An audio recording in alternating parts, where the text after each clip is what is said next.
தங்கத்தின் விலை இன்று சென்னையில் வரலாறு காணாத அளவுக்கு உச்சத்தை அடைந்திருக்கிறது. நகை பிரியர்கள் தலையில் இடிவிழும் அளவிற்கு தங்கத்தின் விலை நாளுக்கு நாள் அதிகரித்து வருகிறது. வாரத்தின் முதல் நாளான நேற்று கொஞ்சம் விலை குறைந்து ஆறுதல் அளித்திருந்தாலும் இன்று செவ்வாய்க்கிழமை சர்வதேச சந்தையில் ஒரு அவுன்சிற்கு அமெரிக்க டாலர் 2820 என்ற அளவில் வணிகம் நடைபெற்று வருவதால் தங்க விலை மேலும் அதிகரித்திருக்கிறது. இந்திய தங்க சந்தையின் விலை நிர்ணயம் சர்வதேச சந்தையின் வணிகத்தை பொறுத்து இருப்பதால் சர்வதேச சந்தையில் ஏற்பட்ட விலை உயர்வு இந்திய சந்தையையும் பாதித்துள்ளது.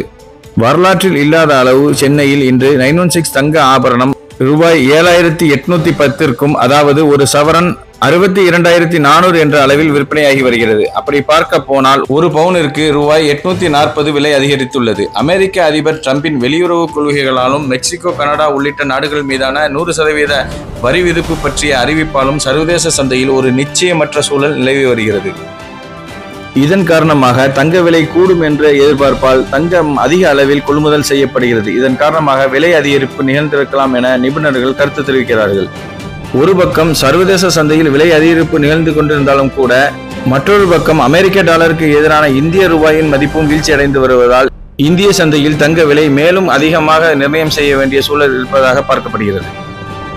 உச்சாணி கொம்பில் இருந்து பேயாட்டம் ஆடிக்கொண்டிருக்கும் தங்க விலையால் சாமானியர்கள் பாதிக்கப்படுவதோடு தங்கத்தில் முதலீடு செய்வோரும் குழப்பத்தில் ஆழ்ந்துள்ளனர். இப்போது வாங்குவதா விற்பதா என்ற குழப்பம் தங்க முதலீட்டாளர்களை சூழ்ந்திருக்கிறது.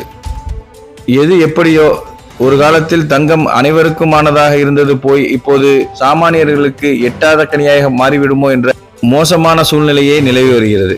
ஒரு காலத்தில் வாஷிங் மிஷினும் ஃப்ரிட்ஜும் டிவியும் தவணை முறையில் வாங்கியது போல் தங்கத்தையும் இனி தவணை முறையில் தான் வாங்க வேண்டுமோ என்ற அச்சம் நிகழ்கிறது. அதேபோல் துபாயில் 916 ஆபரண தங்கம் 316 திரகமாகவும் 24 கேரட் சுத்த தங்கம் 341.25 திரகமாகவும் விற்பனையாகி வருகிறது. மேலும் தங்கம் தொடர்பான செய்திகளுக்கு நம்ம தமிழ் தாயகம் சேனலோடு இணைந்திருங்க. நன்றி.